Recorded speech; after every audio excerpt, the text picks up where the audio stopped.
Good morning, everyone. Good evening, good afternoon, wherever you are, and welcome to this week's weekly energy boost. My name is Elisheva, and today Eitan and I have the pleasure of sharing with you the power of the pause and how pausing is the key to winning, to success. It's an ancient tradition or ancient practice to give time to allow, to restore, to recharge. And there is a specific prescription on how to do that from the Kabbalists that I don't think we've ever shared on any episode of Weekly Energy Boost. But we're going to look more deeply into the value, the necessity, and also the benefits of bringing the pause and the recharge into our practice, not only on a yearly basis, let's take a vacation, let's get away, let's have a retreat kind of thing, but literally on a weekly basis and on a daily basis, and even in the midst of a process, how to understand when it's time to step back and allow things to grow roots, to develop, to break through on their own, versus when is it the time to push and to have greater urgency to make things happen. Weekly Energy Boost is a 7-day spiritual weather forecast where we provide our listeners with the most powerful and practical tools to navigate the coming 7 days.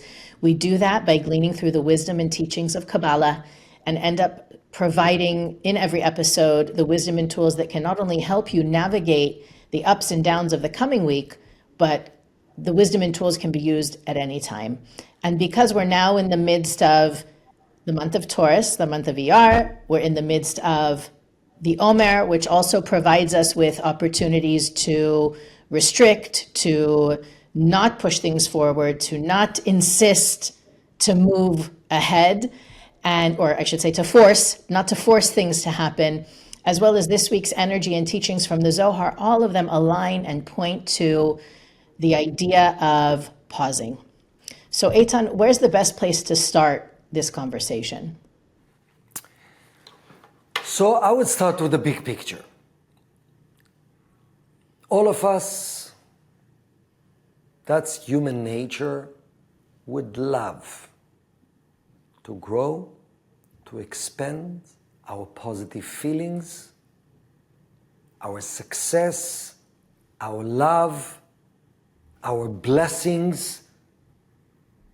And while the universe, the light of the Creator, wants to give it to us every day. Actually, it says, when we wake up in the morning, the Creator is infusing within each one of us the breath of life. Means new light that I didn't have yesterday.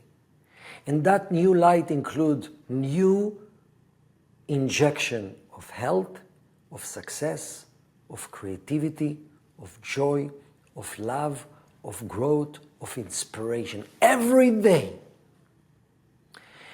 And very often we think, I have to do a lot of things in order to be able to grow and make things better. Yes, there's part of our life in this world that we live in that we need to do actions. We need to move forward. We need to change habits. We need to make commitments. We need to dare to jump. Today, we're not going to speak about that. The other part that actually allows the renewal to take place, the rejuvenation to take place, is the moment of pause. It's the paradox. We think that by pushing forward, that's when the renewal happens. Kabbalistically, by pausing my actions, my mind, my concerns, the detail-oriented mind, the calculated mind, how will it be, how can I fix some work? By pausing that completely, that's how we create space for the renewal energy to take over. Why? What am I actually pausing? I'm pausing control. I'm pausing reactivity. I'm pausing being stuck in the process. By doing so, I'm becoming one with the force of the universe that is just is. God itself, the energy of the universe, is here. Not fixing anything. It's infinite and it's here.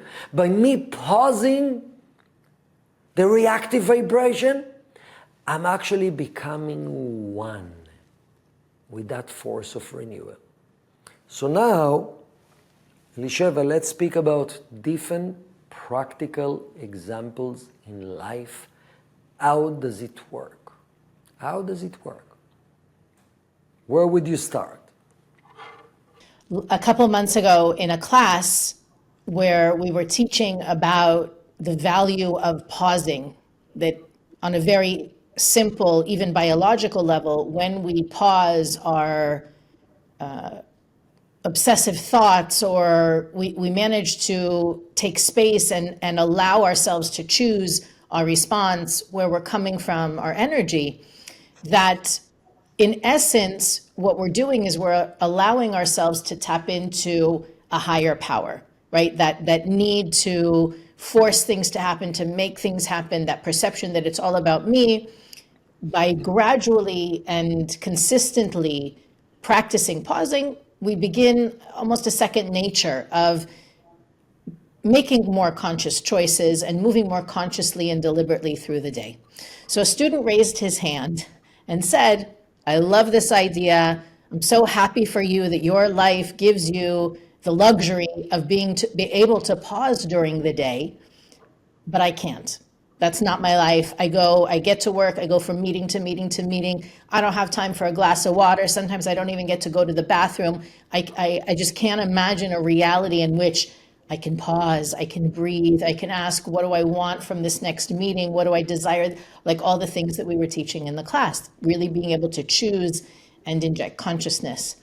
And so my colleague responded in that class, the truth is you don't have the luxury not to pause. That being able to step back is essentially what we were created to do.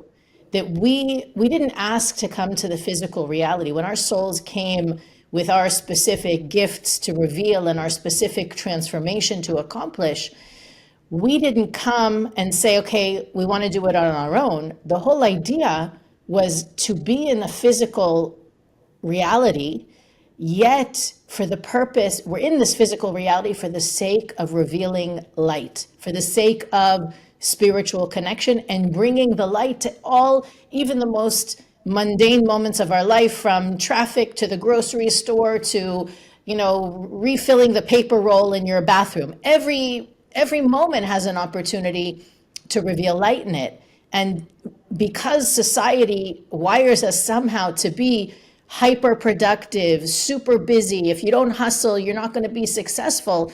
My colleague said, do you think that the most successful people in the world don't sleep, don't eat, don't go to the bathroom because they're so busy? The opposite, that they leave time for themselves to restore, to recharge. And even if you're on an hourly wage and you can't afford to take breaks financially, you can't afford not to take mental breaks, spiritual breaks, energetic breaks, because when you do, that's what allows your partnership with the light of the Creator to be activated.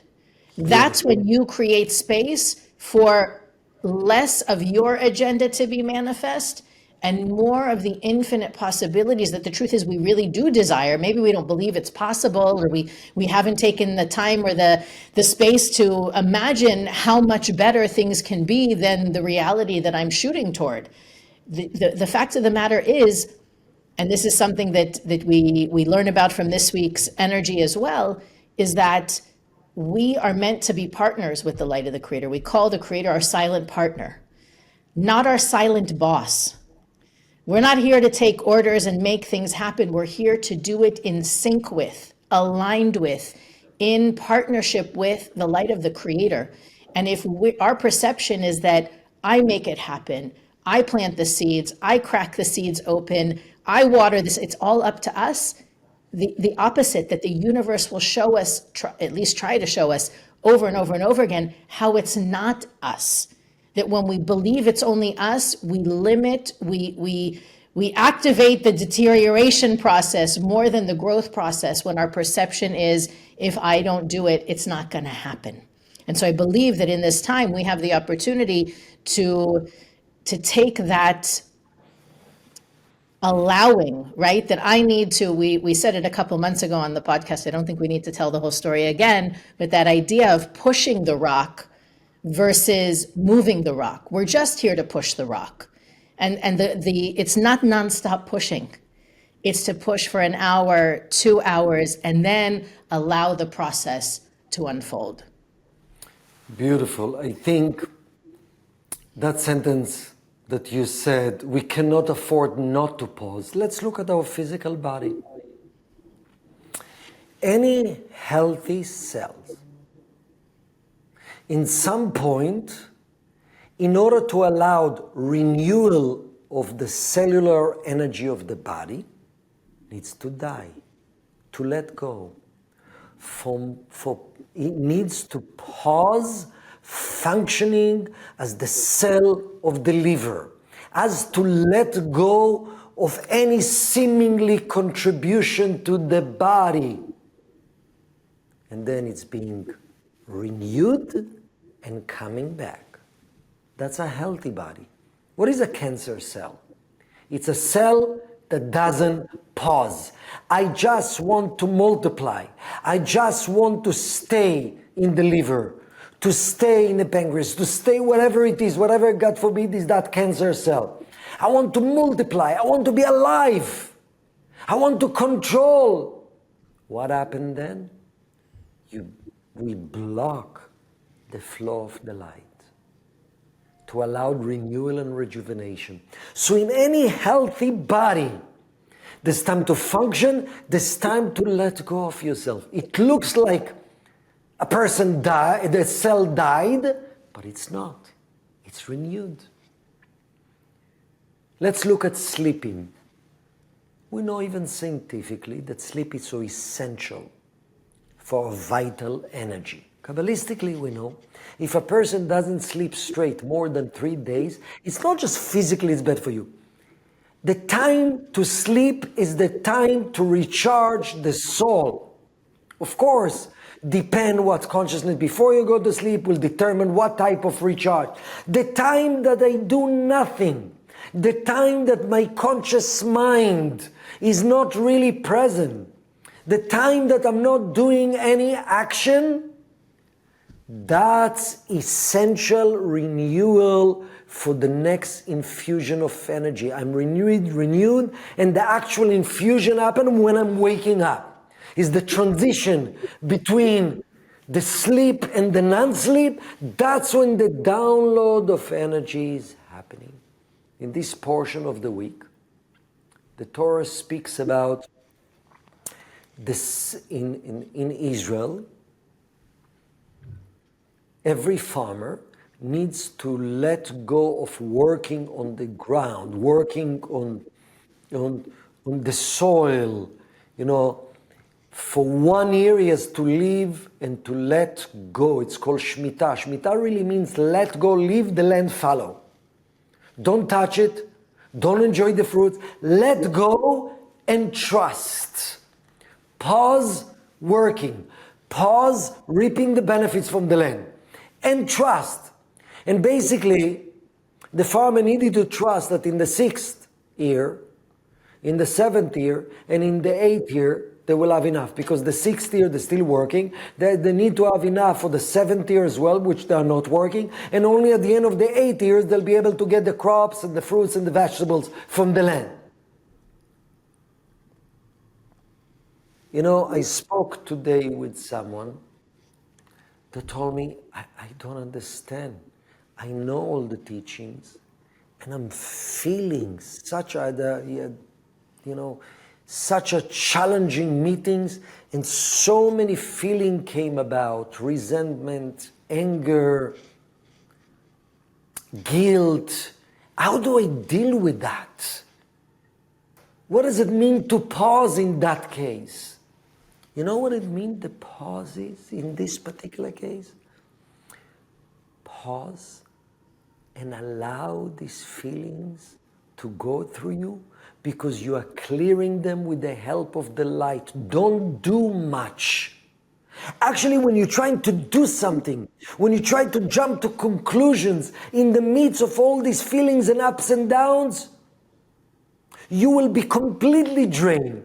If you allow emotions to go through you, even thoughts to go through you, but you're not identified with that, you're observing that, you're actually recharging. The formula I would say is pause, surrender, and allow renewal, and allow recharge, and allow the silent partner, as you said, Elisheva, to take over, to give them a new vision, the new inspiration.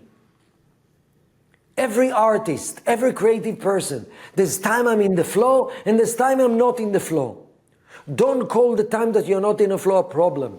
It's the time that the Creator gives you the chance to pause and to trust it non-flow moments. Recharge is happening. When we are out of control and we're so upset about it, it means the Creator is in control.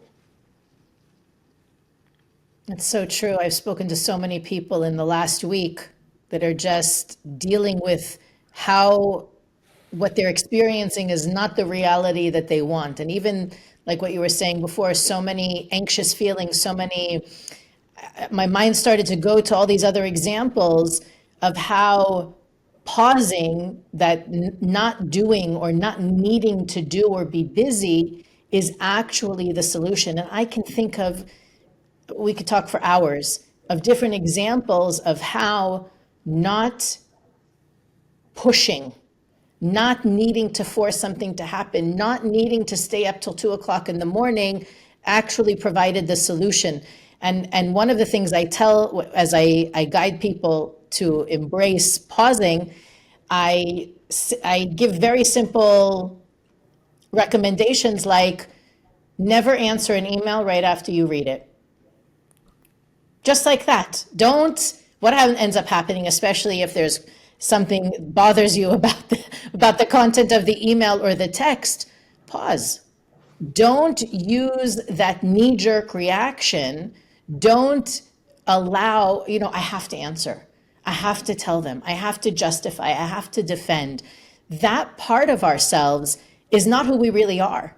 And in taking time, deliberately pausing, not when you can't use your phone or, the internet goes down and you can't, but choosing to allow time and space. I cannot tell you how many times I've not responded to an email saying, you know what, I'm going to just let some time pass, allow the emotions to dissipate, let some light into the scenario, and within an hour, 2 hours a day, the person responds back with a better answer than I could have given, or apologizing, or it just I think one of the beautiful teachings around working the land, right? What's interesting is that the emphasis is to leave the land fallow. It's not to lay in bed for 365 years and hope all goes well. There's many actions that we can take that are not necessarily physical actions that show our trust and our certainty that the light is our silent partner. And part of it may be letting the land, right, not needing to force the land to churn out another harvest, whatever that means for you in your own life.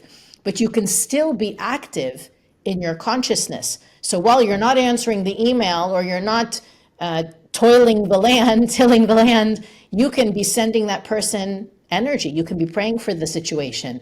You can be talking to the Creator and asking for even greater miracles and greater blessings. It doesn't mean disconnecting, because I think sometimes when we give advice to let go, people think, oh, so I shouldn't do anything anymore. Letting go is an energetic thing. It's a detachment. It's allowing myself to be more aligned with the non-physical part of me rather than the physical part of me. And our physical, we're very good at taking care of our physical needs, to responding to the cues our body gives us. I'm hot, I'm cold, I'm thirsty, I'm hungry, I'm tired, right? We don't have the same sense as easily on the spiritual level. So I think part of the challenge that people encounter when hearing this guidance is, but I'm not tired, but I have more energy, but I have more ideas, but I have more things my to-do. Oh, that's my favorite one. I still have stuff on my to-do list. I can't pause. I can't allow. I can't take a break. We can say it till we're blue in the face, right? You can't not take a break. But at the same time, to be more in tune with the unobvious parts of ourselves, our soul, our spirit, our emotional selves, to be able to say, what this situation needs now is less of my attention. Leave it to the light. Let the light take over. And then to come back with it, like you said, renewed, refreshed, restored, fresh eyes. Sometimes in a meeting yesterday, I said, is somebody going to review this before we send it out? And everybody was like, why? What's wrong with it? And I said, there's typos on every page, but you guys have been looking at it for days, over and over again, every day. You don't even see it anymore. So even in the very physical sense, when we are too, when we're too into something, we start to lose perspective and stop seeing what's really there. So taking that space, pausing, backing off, and allowing the process to unfold is often the reason things get stuck, is because we're not allowing the process to unfold in front of us. Beautiful. So let's even get deeper, Elisheva, because some people pausing answering the email, they're pausing making the phone call, they're pausing talking to someone that just upsetted them, they're but their mind is not pausing. Right. So let's talk about that, because real energetic pause is actually the ability, because what is the ability to truly push the pause button to our mind. Because think about, how does our mind work? Every time we experience something that to our perceptions is unresolved, or I need a fix, my mind is triggered right away how to fix it, worrying about it, calculating about it, try to figure it out, seeing the different scenarios, overthinking what they think, what I should have done. And that's the opposite of pausing. So really, internally, real pause, because sometimes I agree, you cannot just pause the mind. The mind will continue to talk. But the fact that you're actually saying to yourself, because at the end of the day, consciousness is thoughts that you believe in. If you really believe in, I have to do something, then you're not pausing. But if you believe, it's tough for me, my mind is racing, my heart is racing, but please, the universe, the light, the creator, allow me to pause now and give you the steering wheel of my life now. Please take over. Yes, but that, please take over. For 5 minutes, for 10 minutes, depend on the situation, for an hour. And the fact that your mind will still work, it's okay to say, I get you, you're working, but the real me, the observing me, the soul me deciding, even though you're working, I know, please, the light take over. Even though you have a little residue of these thoughts, it's okay, none of us are perfect. So it's very important to realize, what is anxiety? Anxiety, it's a result of the mind racing to fix, to control, to protect, to defend, to accomplish, to achieve. And that's actually blocking the light for my life. Like the Rav Berg used to say, the light wants to come in, and you tell the light, I'm sorry, The store is closed now. I'm busy. Every day, we get renewal of miracles, renewal of energy, renewal of health, renewal of creativity, renewal of blessings. Am I allowing it to happen? And what I would like to challenge everybody here, do something drastic this week. Decide, you know what, I'm going to put the alarm, the timer in my clock. Every hour I'm going to say, pause, please, the Creator, recharge me, show me. I don't know. By the way, every time you get to a moment you have no control, you don't know, you feel you're in the unknown zone, relaxed. Open your heart to those moments. Take control. Yeah, there's time we need to be in control. But all those time that you feel a little bit out of control and the mind try to be in control, keep your heart open. I'm not in control. That's a great opportunity for pause. So another commitment you can do, choose few hours. Choose 24 hours. We choose 25 hours a week not to use our phone. Let go completely. Not to connect to social media. Do some pause outside of the typical reactive self that needs to know, that needs to control, that needs to measure, that needs to see, that needs to figure it out. Let's create space. Create space. Where do I get my life force? Because it's my willpower I want to live. I'm alive because the light is charging me right now. That's what allows me to be alive. So the life of everything, the life of my talent, the life of my family, the life of my love, dependent on allowing. Pause, surrender, allow. I'm smiling because I don't know if you made the conscious choice to bring this up, but we spent a couple episodes, and I think it was about a month ago, talking about the importance of acceptance, self-acceptance, self-love. And I think a lot of people's inability to pause comes from their need to justify their existence, to prove their worth, to belong, to fit into a particular group or situation. And the mind is constantly on fire trying to create and figure out and add value and prove. And that when you are able to pause and to surrender and to allow the way that you're describing, Eitan, you really connect to your intrinsic value and the light that you reveal simply because you exist, which is such a place of power to come from, rather than I'm as valuable as my last project. I'm as valuable as the last meal I cooked. I'm as valuable as the last thing I said. No, the light is simple.